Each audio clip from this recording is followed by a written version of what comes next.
Deus. Amém, irmãos? Hein, irmãos? Então, amém. Vocês estão felizes hoje, não? Amém? Glória a Deus. Abra sua Bíblia comigo.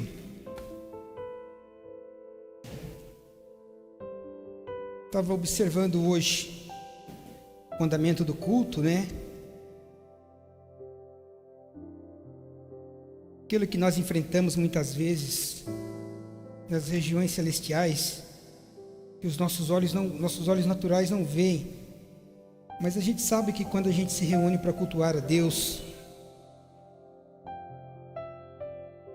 existem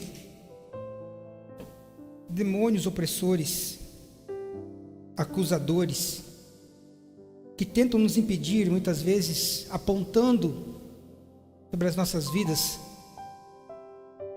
ou acusando dos pecados que nós temos cometido.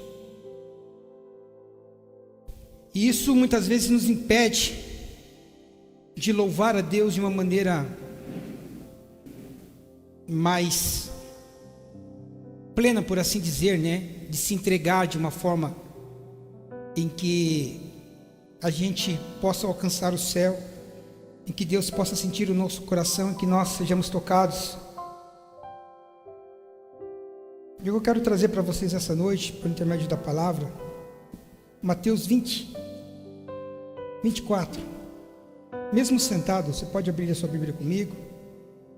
A minha versão é a revista e corrigida. Aleluias. Glória a Deus.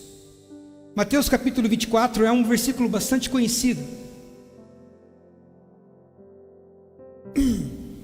Amém? Mateus 24, quantos encontraram? Amém? Vamos lermos a palavra do Senhor? Diz assim: e quando Jesus ia saindo do templo, aproximaram-se deles os seus discípulos para lhe mostrarem a estrutura do templo. Quando Jesus ia, vocês estão me acompanhando aí?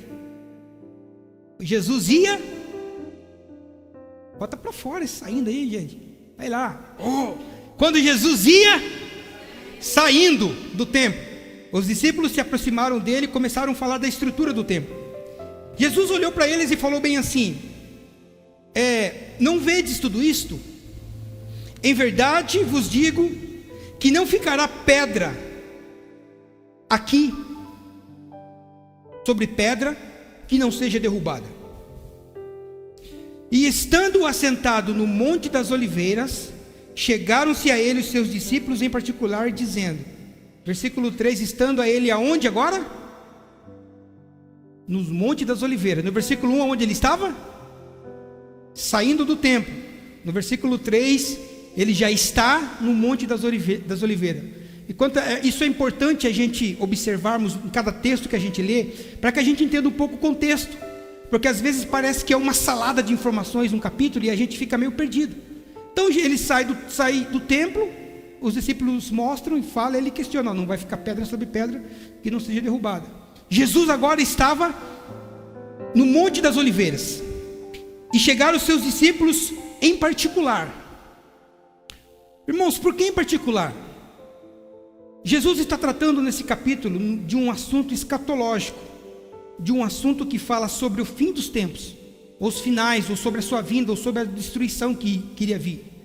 E muitas vezes quando se é pregado um assunto sobre escatologia, que é a revelação dos últimos dias que vai acontecer na terra, geralmente as pessoas lá de fora, ou aqueles que não têm maturidade na fé, como eu e você temos, não têm o entendimento daquilo que é pregado muitas vezes. Então não é uma palavra para se pregar lá fora, não é uma palavra evangelística para se pregar para as demais pessoas. Por isso, e os discípulos entendiam isso. Quando eles saíram do templo, eles fizeram um comentário. Jesus retrucou o comentário deles. Jesus liberou uma profecia: não vai ficar pedra sobre pedra que não seja derrubada. 40 anos depois de Jesus falar isso, o templo foi destruído pelo imperador Tito. Pelo general Tito, que destruiu o templo. ou seja, a profecia se cumpriu. Nesses capítulos 23, 24, 25, 26, Jesus está falando sobre os fins dos tempos. Então havia uma sequência que Jesus estava, tratando sobre esse assunto de dias e horas. E os discípulos entendiam muito bem que tinha assuntos que eram públicos, que eram para todos, mas tinha assuntos que as pessoas não estavam preparadas para ouvir. E esse é um dos assuntos. Quando eles chegaram no Monte das Oliveiras e estavam só os discípulos, sozinhos, aí eles chegaram perto de Jesus e perguntaram: dize-nos, versículo 3, quando serão que essas coisas, e que sinal haverá da tua vinda e do fim do mundo? Era uma conversa mais madura, de um outro nível espiritual. E aí Jesus respondeu dizendo: acautelai-vos, que ninguém vos engane. Tomem cuidado para que ninguém vos engane. Essa foi a primeira resposta de Jesus. Por quê? Porque quando nós estamos querendo muito uma resposta da parte de Deus, nós estamos muito propícios a sermos enganados. Nós estamos muito propícios demais a nos contermos com palavras ou profecias que venham de forma enganosa para nossas vidas. Então nós temos que termos esse cuidado quando você está buscando muito uma resposta de Deus e não ouvir algo que você acha que é a resposta de Deus e não é a resposta de Deus. É apenas o seu coração querendo que aquilo seja uma resposta de Deus. Então, em outras palavras, Jesus estava falando isso: tomem cuidado, vocês estão querendo saber muito isso. Então, acautelai-vos. Em outras palavras, para quê? Para que ninguém vos engane. E aí ele começa a discorrer dizendo: porque muitos virão, versículo 5, em meu nome, dizendo: eu sou o Cristo, e enganarão a muitos. E ouvireis de guerras e de rumores de guerra. Olhai, não vos assustei com isso, porque é mister, na tradução de vocês deve ser aí, é necessário, ou é essencial, ou é fundamental que isso tudo aconteça. Mas quando isso estiver acontecendo, ainda não é o fim. Porquanto se levantará nação contra nação, e reino contra reino, e haverá fomes, pestes e terremotos em vários lugares. Mas todas essas coisas são princípios das dores. Então vos hão de entregar para serdes atormentados, e matar-vos-ão, e sereis odiado de toda a gente por causa do meu nome. Nesse tempo muitos serão escandalizados, e trair-se-ão uns aos outros, e uns aos outros se aborrecerão. E surgirão muitos falsos profetas, e enganarão a muitos. E por se multiplicar a iniquidade, o amor de muitos se esfriará. Mas aquele que perseverar até o fim será salvo. E este evangelho do reino será pregado em todo o mundo, em testemunho a todas as gentes, e então virá o fim. Glória a Deus para os salvos em Cristo Jesus. Glória a Deus. Como eu falei, esse texto ele é um texto que Jesus trata dos últimos dias, ou o que vai preceder o fim. E quando a gente observa aqui as falas de Jesus sobre os sinais, nós observamos que todos os sinais que ele cita aqui, que está no campo físico, já aconteceram. Todos os sinais já se cumpriram, porque nós sabemos que existem terremotos em várias escalas em todo o mundo. Isso já é normal, é um sinal. Nós sabemos que tem acontecido guerras, inclusive nós estamos vivendo uma guerra. Graças a Deus no Brasil aqui não, mas lá do outro lado do mundo, pessoas hoje estão sem abrigos, pessoas hoje estão em esconderijos. Por quê? Porque no seu país está acontecendo guerra, em pleno século que nós vivemos, em pleno 2022, uma coisa tão banal, uma guerra está acontecendo. E aí a gente olha, quando Jesus fala, haverá pestes, nós acabamos de sairmos de uma pandemia, de uma enfermidade. Jesus estava descrevendo aqui os sinais, está todo no campo físico. né? Nação contra nação, reino contra reino, pai contra filho, filho contra pai, irmão contra irmão. Todos esses sinais que estão no campo físico, praticamente, já se cumpriram todos. E nós estamos vivendo o cumprimento do último e o mais devastador sinal, que é o amor se esfriando. Este é o pior. Todos os sinais já se cumpriram e nós estamos vivendo o sinal do amor se esfriando. Eu estava pensando na manhã de ontem, eu até comentei com a Jana, sobre o que me levou a falar sobre esse assunto nessa noite. Eu estava no Facebook, eu vi uma postagem, eu achei um tanto interessante a postagem. Talvez vocês já tenham visto, porque é uma postagem que algumas páginas postam de forma recorrente. E eu li a postagem e achei engraçada, né? A postagem dizia bem assim: o que uma visita não deve fazer na sua casa? Daí eu achei engraçado, eu peguei, vou ver os comentários, né? Cliquei os comentários para ver ali quais eram as respostas. Quem sabe eu me identifico com uma, vou dar risada, né? Eu estava achando, né, engraçado. E aí quando eu cliquei os comentários para ler os comentários, eu fiquei assim, um pouco impactado com os comentários. E devido a essa postagem, eu vou falar sobre isso nessa noite, sobre o amor se esfriando. Porque de cada 10 respostas, cada 10 comentários, 7 ou 8, em média de 7 e 8, eram as mesmas respostas. Vocês adivinham qual é? Vocês já viram? O que uma visita não deve fazer na sua casa? As maiores respostas eram que ela não venha.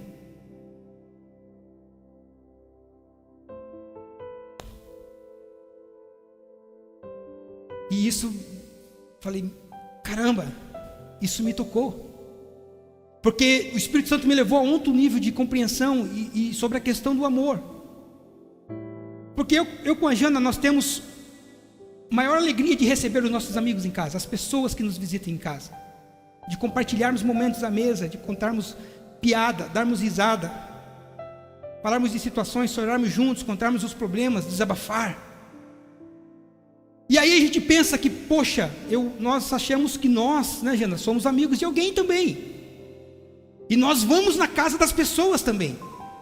E aí eu fiquei pensando, será que as pessoas têm esse mesmo sentimento quando nós estamos na casa delas? Será que vocês têm esse sentimento quando você está na casa de alguém? Um sentimento de que é bem-vindo naquele lar ou que não é bem-vindo? E aí eu fiquei pensando, porque 80% quase dos comentários era isso, não, que não venha na minha casa. Irmão, se isso não é o amor se esfriando, eu não sei o que é. Eu falei, uau, que tempo é esse que nós estamos vivendo? Quem tem mais de 25 anos aqui, não vou falar mais para não entregar ninguém, mas eu lembro quando eu era criança, né, e nós recebíamos visita na casa dos meus pais, os irmãos da igreja, geralmente, né, a maior parte era pessoas da igreja que vinham visitar, outras pessoas também, às vezes vinham também. E quando essas visitas chegavam, talvez você já viveu isso, ou já testemunhou uma situação dessa. Eu vivi e testemunhei também. Quando chegava a visita em casa, os meus pais faziam o quê? Chamava todo mundo, falava, Eliseu, vem cá, vem dar oi pro fulano aqui. Às vezes estava no quintal, o irmão meu brincando, né, correndo, oh, vem cá, Cicrano está aqui, ó, vem dizer um oi aqui, vem cumprimentar, fala um oi e tal, e depois você volta. E a gente, que saco, a gente ia lá, Pai do Senhor, cumprimentava, tudo bem, tá, pronto, está liberado. Eu não sei se vocês já viveram esse momento, dos pais chegarem e falarem, e às vezes quando a gente ia na casa das pessoas, né, era a mesma coisa. O pai da casa, né, o chefe da família, chamava os filhos e falava, vem dar um oi pro pastor aqui, vem cumprimentar. A criançada vinha, cumprimentava, ficava um pouquinho ali e saía. Coisas que hoje a gente não vê mais. Você vai na casa de algumas pessoas, vocês sabem disso, vocês vão na casa de determinadas pessoas e vocês não vê os filhos das pessoas. fica enfurnado no quarto, fica no quintal, fica, né, fazendo, você entra, sai, a pessoa nem sabe que você foi lá. Então esses bons costumes foram ficando no trajeto, foram ficando nessa jornada, foram ficando no caminho. Eu fui criado dessa forma. E isso a gente via que havia o quê? O calor humano, a questão de relacionamento. Só que quando nós olhamos para a Bíblia, nós vemos que a Bíblia nos alertou sobre isso. Jesus nos alertou sobre isso no versículo 12, dizendo que devido ao aumento do pecado deste mundo, o amor de muitas pessoas iam se esfriar. Irmãos, ele fala que depois dessas coisas que estiver acontecendo, é inevitável, vai vir o quê? O fim. O amor se esfriando é algo inevitável. Por quê? Porque é uma profecia de Jesus. Não é nem uma profecia, é uma revelação de Jesus aqui. Vai acontecer o amor de muitos, né? Tem uma outra tradução que fala o amor de quase todos vão se esfriar. Mas existem uns remanescentes aqui nessa noite, amém? Amém? Glória a Deus. Por isso que eu quero falar sobre isso nessa noite, porque que essa noite seja um diagnóstico para a sua vida, para ver como que você tem conduzido a sua vida nesses últimos anos, para ver como que você tem conduzido a sua vida até este momento, e para saber também, e para que você tenha uma perspectiva de como você vai conduzir a sua vida a partir desta palavra dessa noite. Irmãos, pode não ser aquilo que seja muito agradável de ouvir, mas pode ser aquilo que nós precisamos ouvir. Porque a Jana perguntou para mim hoje, e aí, e você? Ela perguntou sobre o que eu ia falar. Eu falei, acho que eu vou falar sobre aquele post lá de ontem. Daí ela chegou e falou, e o seu amor?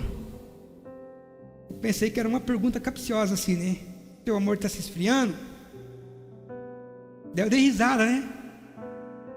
Eu falei, tá. Daí ela, por mim? Eu falei, não, por você não, né? Mas o amor agape, o amor de Deus em nós, que é manifesto em nós para outras pessoas, porque isso falou comigo, isso me trouxe uma conscientização. Eu falei, caramba, está se esfriando a coisa aqui. Eu preciso ver o que Deus tem mais para falar comigo, primeiramente, para que eu possa transmitir à igreja. Então por isso que nós vamos fazermos um diagnóstico nessa noite, amém? E uma das primeiras questões que eu quero tratar, que a Cibele falou aqui, em relação a aquilo que a nossa igreja já tem muito tratado, que é sobre famílias. Que é sobre famílias. Oh glória! Se eu perguntar para vocês nessa noite, qual é a memória que vocês, os mais antigos aí, de 25 anos para trás, têm dos natais passados? Qual é a memória que você tem dos seus natais há 20 anos atrás, há 25 anos atrás? Eu não tenho uma... Quais são as lembranças que você tem de antigamente? Eu vou contar para você quais eram as minhas, e talvez você se identifique. Havia em nós uma expectativa de chegar o Natal. Nós, quando éramos crianças, há 20 e poucos anos atrás, 25 anos, a gente tinha, porque quando a gente era criança, era uma expectativa que a gente passava o ano inteiro ansioso para que chegasse o Natal, Gabriel.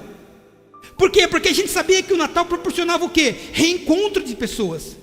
A gente sabia que no Natal a gente ia ver os nossos primos, ia bater em alguns, ia apanhar de outros, e ia se abraçar tudo no final. Isso é família.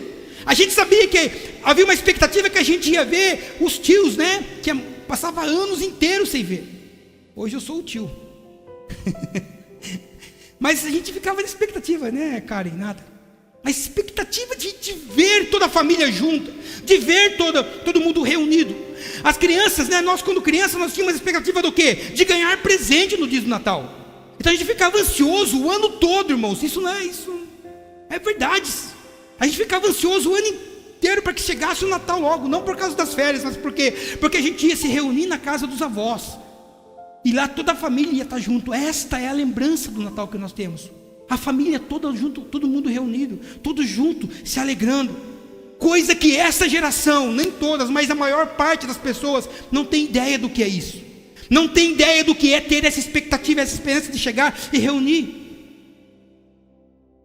Por quê? Porque muitos hoje passam um Natal trabalhando, como se fosse simplesmente mais uma data.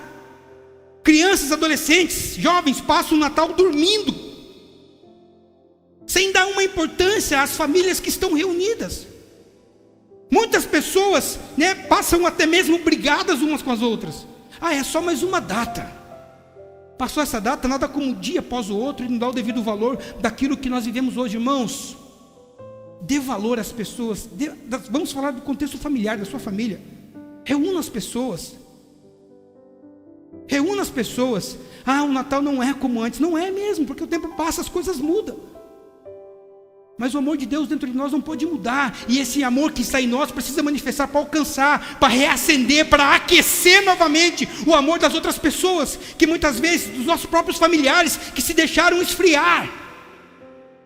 Que esse Natal, irmãos, eu poderia estar falando essa palavra em dezembro. Nós estamos a um mês do Natal, quase um mês. Eu poderia estar falando isso aqui em janeiro, final de dezembro, 15, né, perto do Natal, para que vocês não. Eu estou falando com tempo hábil para que você possa se programar, para que você possa correr atrás, falar, vamos reunir. Nem que eles não queiram, vai lá e convida. Pelo menos o seu papel você fez de reunir todo mundo ali. Então esse é o desafio que eu quero lançar para você esse ano. Nós temos o hábito, desde quando eu assumi aqui como pastor, de tirar os cultos de natais. Vocês sabem disso. Perto da semana do Natal, se tiver culto, eu tiro. Por quê? Para que você passe com a sua família. E este ano não vai ser diferente. Então que você tem um mês para se programar. Irmão, seu amor está se esfriando, busque aquecer esse amor. Eu estou falando só do contexto familiar por enquanto. Quando nós elevamos a esse amor, né, a uma relação com o próximo, então, com as pessoas que não são da nossa família, irmãos, dá até vergonha de dizer que nós somos cristãos. Dá vergonha, porque a gente vê, a gente testemunha os escândalos, aquilo que Jesus falou nesta palavra aqui. Sabe por quê?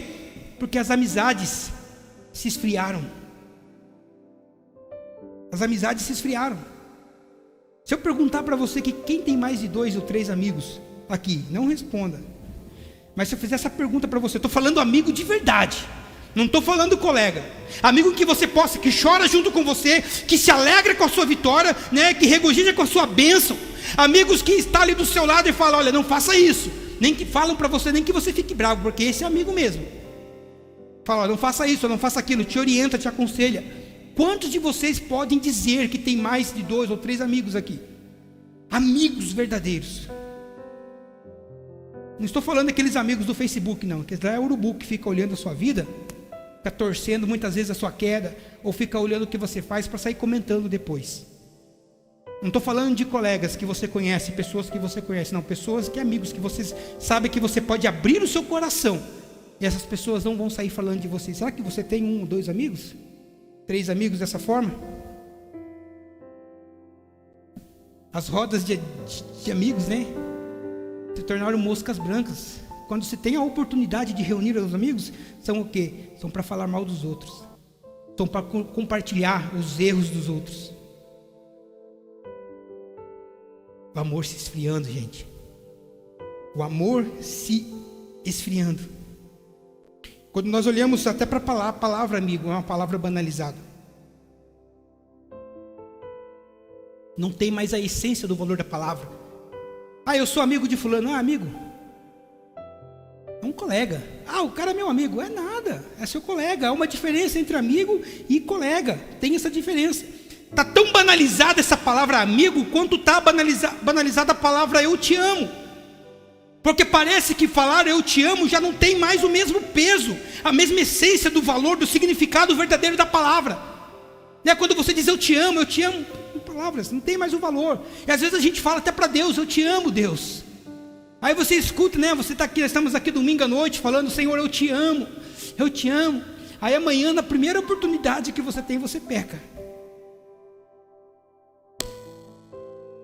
Tão banalizado que está a palavra. Assim como a palavra amigo. Exemplo de amizade é Jesus. Que nós tenhamos o mesmo sentimento de amizade que Jesus tinha para com as pessoas.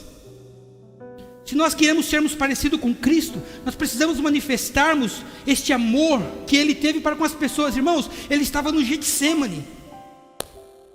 Chega Judas e dá um beijo no rosto dele. Sabe qual foi a atitude dele? Ele chegou, colocou a mão nos ombros de Judas e fala o quê? Amigo, com um beijo me traíste? Será que você é tão fiel ao seu amigo a ponto de suportar às vezes as falhas e os erros dele? Porque às vezes existem circunstâncias, né, que a pessoa ela é sacana mesmo. Mas existem alguns momentos, algumas circunstâncias que as pessoas falham, porque o ser humano está suscetível a erros. E será que nós temos esse sentimento de Jesus, de suportar as falhas do nosso irmão e chegar, independente a essa falha, a esse erro que você teve, você é o meu amigo? Será? Ou será que nosso amor está tão fria? As pessoas, hoje elas compram amizades, os relacionamentos, através de bens aquisitivos, através de um favor que fica devendo. As pessoas prendem umas às outras, né? Porque eu tenho dinheiro, aí as pessoas ficam, né? Compram. Irmãos, eu vi, aqui em Capão não tem muito isso, mas eu vi em São Paulo essa semana, andando na rua lá, aqueles papelzinhos que ficam colados em postes, dizendo amarrações. Vocês estão ligados? O que é? Faça amarração. Traga o seu ex em 7 dias. Traga o amor da sua vida. Tem aqui em Capão também? E aí, conforme eu fui andando, eu fui vendo. Resolva a sua vida financeira. E aí uns, né, dos cartazes não estava desta forma, mas a interpretação deu para entender, né? Trago amizades. Amarração para ter amigos. E às vezes, né, um jovem ou uma jovem na igreja, elas praticam as mesmas, né, para se relacionar com outras pessoas. Irmão, orar não é pecado. Você deve orar sim. As solteiras que estão aqui, e as que vão assistir também aí no vídeo aí. Orar não é errado, não. O problema é que às vezes você fica orando, né, como um propósito de amarração. Fala, Senhor, eu quero. Mas daí a pessoa não se relaciona, a pessoa não tem amizade, a pessoa não tem uma aproximação uma da outra para ver o caráter, para ver a integridade. A moça não se aproxima do moço para ver se o cara é trabalhador ou não. Ou vice-versa. O cara não se aproxima, não, vou orar no Senhor, o Senhor vai dar. O Senhor vai dar, mas, viu, abre o olho também. Tem uma perspectiva. Lógico que o Senhor não vai dar coisa boa, mas, né, senão vai ficar de braço cruzado também. O famoso presente de Deus, né, Nathalie? Glória. Deus tem coisas boas, mas você tem que ter perspectiva, oração, discernimento. Discernimento para escolher bem. Senão, olha, esse negócio de amarração para amigo foi a gota d'água. Eu falei, Senhor, o negócio está frio mesmo. O amor se esfriou de uma forma geral, que as pessoas, né, não se relacionam mais. E quando eu falo na questão de relacionamento, irmãos, olha, doa quem doer aqui agora, mas eu vou falar, até por WhatsApp às vezes é ruim, as pessoas estão frias. E eu não falo isso no meu contexto pastoral, eu falo porque eu converso com o outro, e as pessoas, elas falam comigo das mesmas circunstâncias, situações. Porque às vezes a gente manda uma mensagem: oi, tudo bem, em paz, como é que está? Estou bem. E manda encurtando o assunto, encerrando a conversa. Tipo, não venha na minha casa e não mande o WhatsApp. Glória a Deus. É um diagnóstico para você nessa noite. O amor se esfriando. Eu não falo isso, talvez, né? Talvez eu mando mensagem. Não é por causa das minhas mensagens, é por causa das mensagens de outras pessoas, de familiares que realmente perguntam para saber como é que você está. Que às vezes, né, você tem até uma palavra para dizer. Às vezes a pessoa pergunta como você está, mas querendo ouvir de você algo que venha trazer um conforto numa situação difícil que ela está passando. E você fala, estou bem. Manda o joinha. Irmãos, o amor se esfriando. Não dá nem para falar a questão de amor entre jovens, né? Entre jovens, então, entre pessoas, né? Que ainda, né? Porque o amor entre jovens está sendo substituído por curtição, por lascívia. Em outras palavras, vamos falar português aberto, por sexo. Aonde um homem olha uma mulher, já não vê mais, né? Vê como uma medalha, vê como uma conquista. vê como um objeto, e não se dá conta que por trás ou por dentro daquela imagem que ele está vendo, existe uma pessoa que tem sentimentos, existe uma pessoa que carrega cicatrizes, existe uma pessoa que tem história, que tem uma trajetória, tudo ali, e não se dá conta. Apenas o que? Foi substituído, é a frieza do amor da pessoa, ela não se importa mais. Da mesma forma a mulher, olha o cara, bom, se ele tem uma condição de me sustentar, se ele pode me dar uma vida boa, o amor vem com o tempo. Irmãos, é o amor se esfriando, não olha a essência e sim aquilo que está aparente. E o que é isso? Se isso não é frieza devido à iniquidade que este mundo já está vivendo, irmãos, eu não sei o que é mais. E é isso que Jesus estava falando aqui no texto, que quando o amor esfria, né, acontece o que? Acontece os escândalos, acontece as traições, acontece, né, o ódio do irmão contra irmão, acontece o que? A deslealdade. Quando o amor já está frio nas nossas vidas, nós nos tornamos pessoas desleais, pessoas egoístas. Marca o texto para vocês lerem depois, 2 Timóteo capítulo 3, ele mostra ali várias características de umas pessoas pelo qual o amor já se esfriou. E se você se identificar com algumas delas, você vai ter um choque dizendo, poxa vida, o amor se esfriou. A ingratidão, irmãos. Quando nos tornamos pessoas ingratas, é porque, o que significa? Que o amor em nós já se esfriou. Tamanha é a iniquidade, tamanha é a transgressão da lei, que nós nos tornamos pessoas ingratas. Jesus ele fala no versículo 10 aqui, trair-se-ão umas às outras. O amor está frio, isso aí já está, né? Só quem já foi traído sabe, irmãos, quanto que é frustrante a falta de amor das pessoas. Só quem passou por essa situação. Jesus ele foi traído também. Talvez o seu amor se esfriou pelo fato de você ter sido traído. E eu não falo, né, de relacionamento homem e mulher, por amizades, por familiares. Talvez você já foi traído e isso trouxe a você uma perspectiva assim tão negativa do relacionamento, né, com as pessoas, daquilo que Deus manda, a ponto de você ir se fechando, né, vivendo a sua vida, vivendo aquelas traição, aquelas deslealdade. E é isso, e trazendo sobre a sua vida, não devido a você ser um traidor, não devido a você ser desleal, mas devido a você sofrer por isso, e você se decepciona. O que acontece com você? O seu amor se esfria. Por isso que a gente precisa ter um diagnóstico, se isso é uma causa que eu estou buscando por mim, ou se eu estou sofrendo isso de terceiros. Ele fala aqui a questão de odiar e serão odiados. Irmão, no versículo 9 fala assim, e sereis odiados. Mas não está falando de ser odiado uns pelos outros, não. Dentro do contexto de igreja, não. Porque a gente vê hoje irmãos odiando irmãos. Irmãos da igreja A, não é irmãos de igreja A odiando irmão de igreja B. Não, é irmãos de igreja A odiando irmão de igreja A. E sereis odiados. Não, você vai ser odiado por causa do nome de Jesus pelas pessoas lá fora. Aqui não. Amai-vos uns aos outros, como eu vos amei. É muito ódio às vezes que estamos carregados. Egoísmo. Gente, quando nós nos damos conta que nós somos egoístas, é porque é um sinal que o amor já se esfriou. Nós já não temos mais amor. Ou estamos no processo ali de esfriamento. A pandemia revelou isso. Você sabe disso. Quando você olha com uma expectativa das pessoas ter empatia uma com as outras, você percebe que o quê? O amor está frio. Nos tornamos egoístas e queremos só para nós. O maior exemplo disso é Jesus. Paulo escreveu aos Filipenses, tendo em vós o mesmo sentimento também que houve em Cristo Jesus, que embora sendo Deus, não tomou por usurpação ser igual a Deus, mas antes esvaziou-se. Deixa eu traduzir para você. Jesus, pensando, mesmo sendo Deus, ele não achou que por ele ser Deus era algo que ele poderia usar em seu próprio benefício. Não. O que ele fez? Ele se despiu de poder e glória e se fez carne, habitou entre nós. Irmãos, isso é o amor de Deus que nunca se esfria.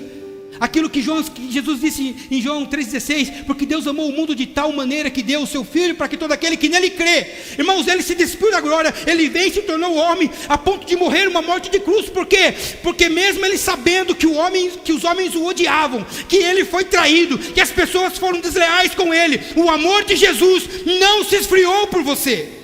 O amor de Jesus não se esfria pela sua vida, porque a morte dele foi atemporal, não foi apenas para as pessoas do tempo em que ele viveu, mas o que? Mesmo ele sendo traído pelas pessoas, ele olhava com um olhar de amor e falava: não, eu preciso resgatá-las, essas pessoas.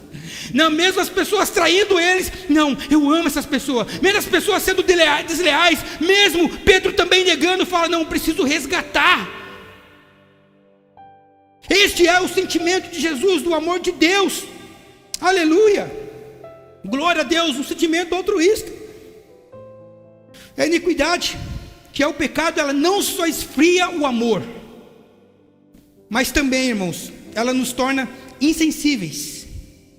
E muitas vezes insensíveis à palavra. Talvez você esteja me ouvindo, não só me ouvindo, mas talvez você já ouviu outros pregadores e a palavra que você ouviu, você pensa até assim: poxa, eu já ouvi isso. Eu não preciso, você não fala, mas o seu coração está: eu já ouvi sobre isso, não preciso ouvir de novo.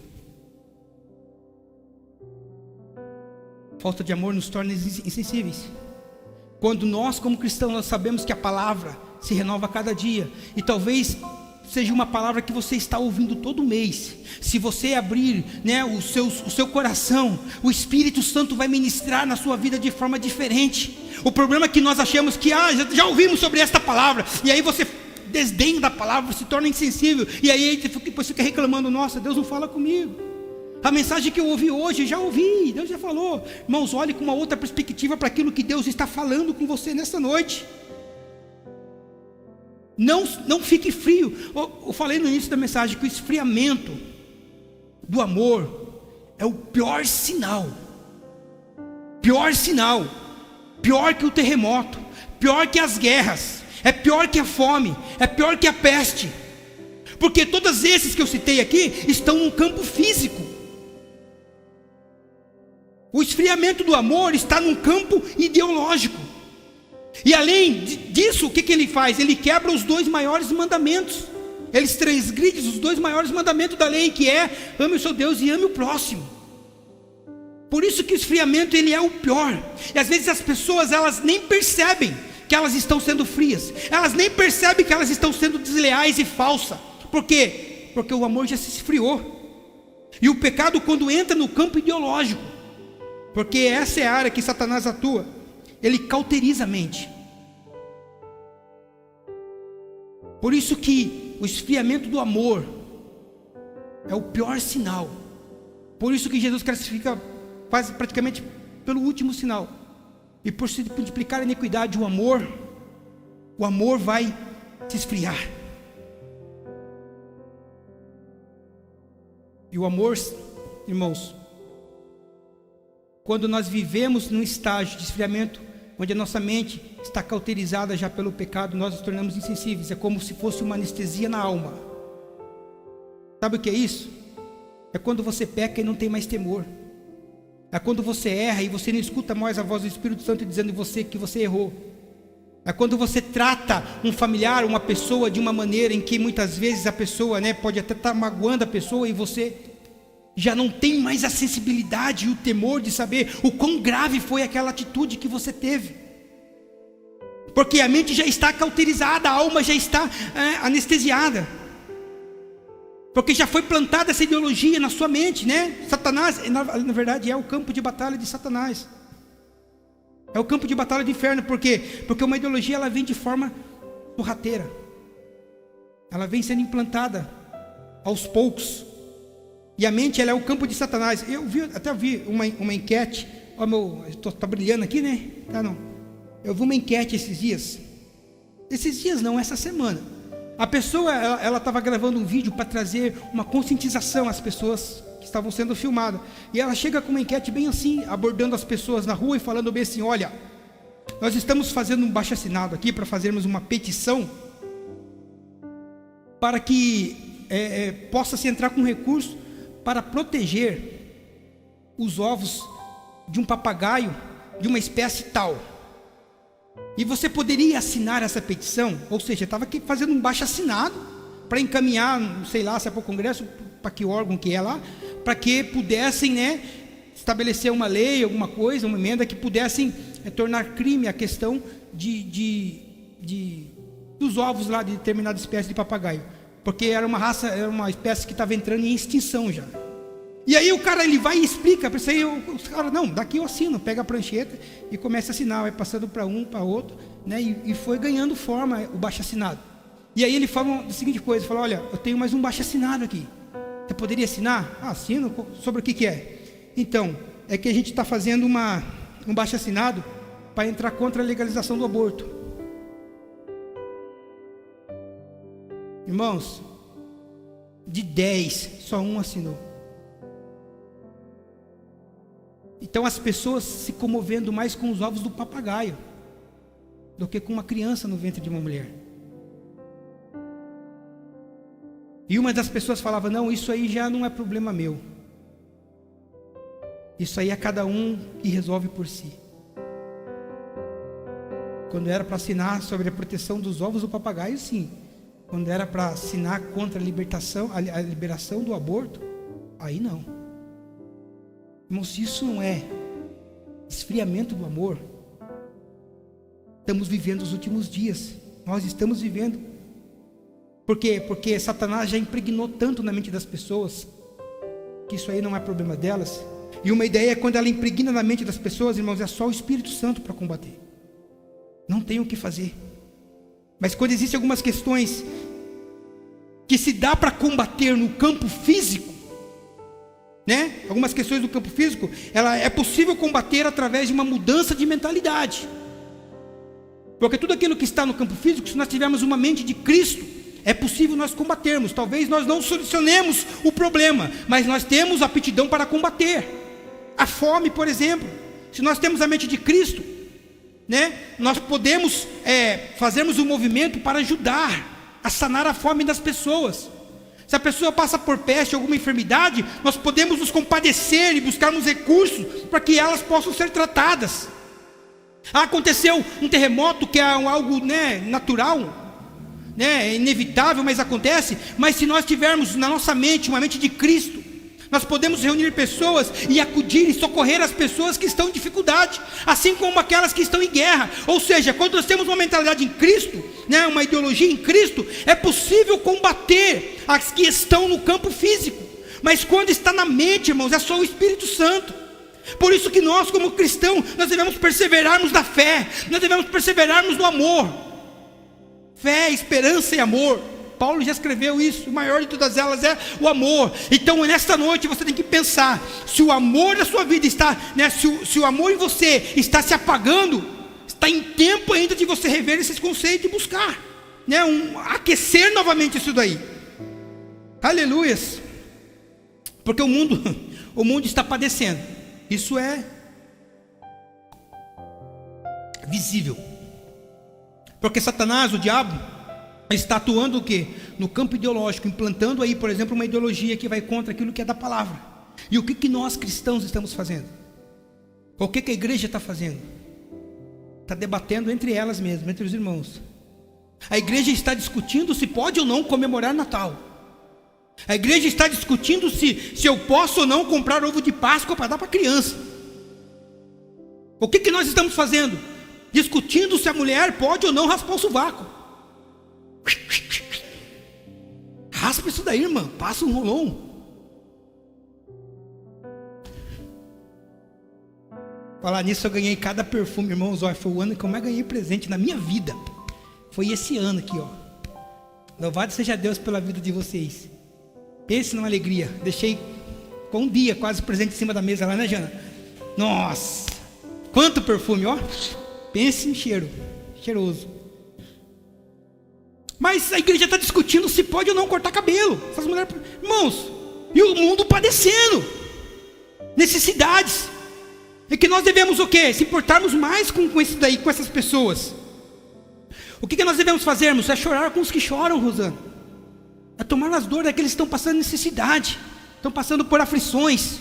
Se alegrar com os que se alegram, mas também chorar com os que choram. Às vezes é mais difícil se alegrar com os que se alegram, né? Do que chorar com os que choram. Mas é necessário se alegrar com os que se alegram. Porque não tem coisa mais, né, gratificante na vida do que você ver um irmão se alegrando com a sua conquista, com essa bênção que você recebeu. A pessoa para chorar com você é fácil. Nem dá um tapinha na sua costa, chora ali, sai vazado, amém. Mas quando você ganha uma bênção, né, é raro as pessoas chegarem lá e rodearem, oh, que bom que você... As pessoas que falam de coração, é raro. A igreja é chamada para isso. Porque a falta de amor congela o coração, a ponto de a gente às vezes não ter paciência com os nossos irmãos. Falta de amor faz a gente perder paciência às vezes. Eita glória! Que a gente não consegue tolerar as falhas dos irmãos às vezes. Quando você está nesse nível, perceba que o amor que está em você está se esfriando. Efésios é um livro que Paulo trata muito sobre essa questão de amor. Efésios 4:2, Paulo escreve ali dizendo bem assim, ó: suportai-vos uns aos outros com amor. Se não tiver o amor, se o amor está esfriando, como é que você vai suportar? Se você não está suportando mais, por quê? Porque o amor já se esfriou. Ai, ai, ai. Mas Deus te trouxe essa palavra nesta noite como um último recurso para que você possa se posicionar e aquecer novamente esse amor que está aí dentro, que está com você. Amém? Amém? Ô glória! Vou aproveitar, deixa. Tem irmão aqui que é até difícil, irmão, falar com eles depois do culto. É difícil, porque termina o culto e sai correndo.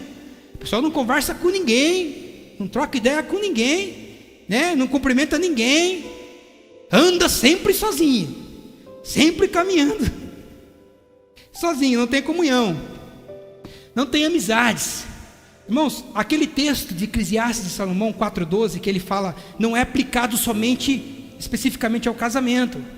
Do cordão de 3 dobras, é mais difícil. Não é especificamente ao casamento, mas sim a relacionamentos. Se você olhar com outro olhar para aquele texto, você vai ver. Porque pode um se levantar contra dois, ele vai padecer, não vai ter chance. Então que você possa sair com essa mudança de mentalidade e ter amigos a partir de hoje. E ter pessoas na sua vida, para que possa caminhar junto para você. Se vir um contra você, não, pera, nós estamos em 2 aqui.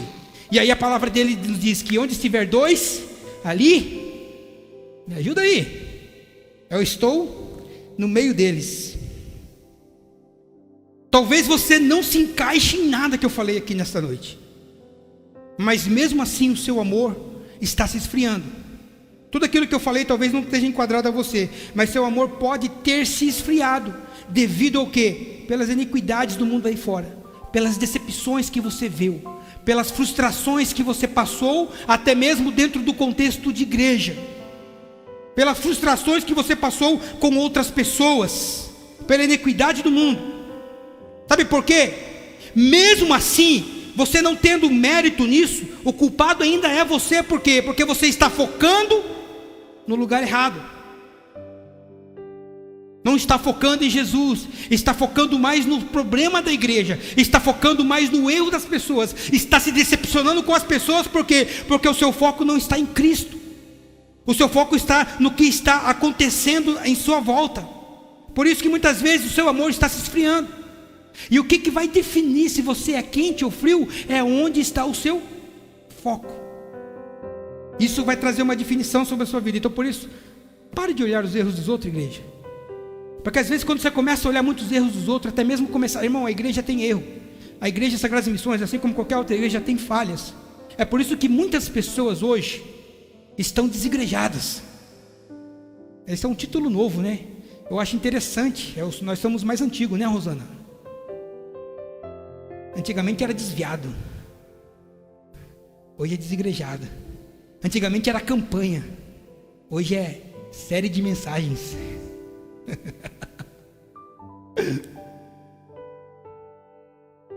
As pessoas começam a olhar muito o erro uma das outras, começam a observar, poxa, não gostei daquilo que o Eliseu falou, não gostei do comportamento do irmão A, porque a igreja agora tomou um outro rumo, e aí começa a reparar em tudo aquilo que é errado, e perde o foco de Jesus. E aí o que isso que leva? Um esfriamento espiritual. E quando se esfria, acaba saindo da igreja. E mesmo fora da igreja depois, ela não consegue se conectar com Deus. Elas ficam procurando erros nas outras igrejas. Não basta simplesmente ela observar o erro que a igreja dela tem, as falhas, porque todo o sistema tem falha, e começa a observar os erros, porque isso vai alimentando dentro dela, porque toda igreja é assim, é porque todo pastor é assim, é porque todo departamento é assim mesmo. Irmãos, pare de reparar nas falhas e seja parte do reino, daquilo que Deus quer, seja a transformação que Deus quer trazer na equipe que você faz parte. Senão não vai rolar mesmo, igreja, senão não vai dar certo mesmo. Amém? Glória a Deus. Para encerrar, eu vou avisar vocês que o mundo ele vai entrar num nível mais absurdo ainda de geleira. O negócio vai ficar feio. Por isso que Deus nos orienta, por isso que Jesus nos orienta sempre mantermos a nossa fé, o nosso amor aquecido. E como que eu faço isso? Tcharam! Comece pela sua casa a aquecer o amor. Comece pela sua família. E aí eu volto naquilo que eu falei lá no início. Comemore o Natal com a sua família. Reúne lá os briguentos. Briguem, se amem, estejam juntos.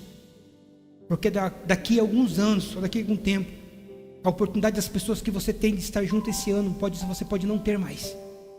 Então comece a partir da sua casa, celebrando o Natal. Comemore datas, igrejas. Irmãos, comemorem datas. Aniversário do filho, comemore as conquistas. Reúna a família. Pode parecer insignificante, mas reacenda novamente essa chama, esse amor dentro de você. Mas não o amor, mas o amor de Deus. Comece a dizer aos seus filhos, pais: olha, filho, papai te ama, viu? Olha, pai, eu te amo. Olha, mãe, eu te amo. Olha, marido, fala aí, eu te amo. Olha, esposa, eu te amo. Comece por aí, irmãos. Porque, como é que eu vou fazer isso? Arrequecer o amor de mim? É nas coisas simples. Comemora aniversário de casamento, gente.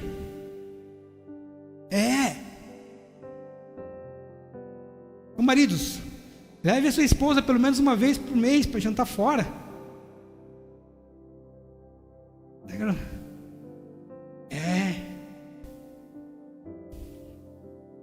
Façam isso.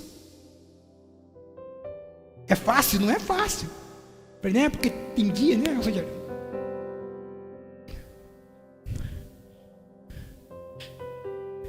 Faz parte da vida. Mas vamos lá, pelo menos emburrado um com o outro. Pelo menos você falar: mês passado eu fui jantar fora com a minha esposa. Estava brava, nem olhou para minha cara, mas eu fui. Mas são lembranças que nunca mais serão esquecidas. Por isso que eu falo: comemorem datas. Maridos, comemorem conquistas. Mulheres, comemorem conquistas. Celebre a vida. Celebre a família. É nisso que você não pode deixar. Porque quando o amor começa a se esfriar aí, irmãos, é aquilo que eu falei, imagine para fora. Depois que você começar pela sua casa, comece a estender para as pessoas que fazem parte da sua vida. Sabe? Depois que você conseguir colocar isso em prática na sua casa, gente, faça um jantar. Convide as pessoas que vocês consideram, sem pretensão nenhuma. Quer que eu leve uma coca? Não precisa trazer nada. Quer que eu faça? Não precisa, só quero você aqui. Quando elas chegarem, coloque ela na mesa. Sentem com elas na mesa, vejam elas comerem, observem elas comendo. Converse com elas, seja grato a Deus. Aquecer o amor. Irmãos, que não seja, que você não tenha aquele mesmo sentimento daquela enquete que eu falei lá no começo. O que vocês não gostariam que as visitas fizessem na sua casa? Eu gostaria que elas não recusassem o meu convite e estivessem comigo. Que esta seja a sua resposta fervorosa. Não tem coisa melhor que você receber pessoas na casa, estar ali junto, conversando na mesa, trocando uma ideia, tomando um café. Agendas abertas, né, Jana?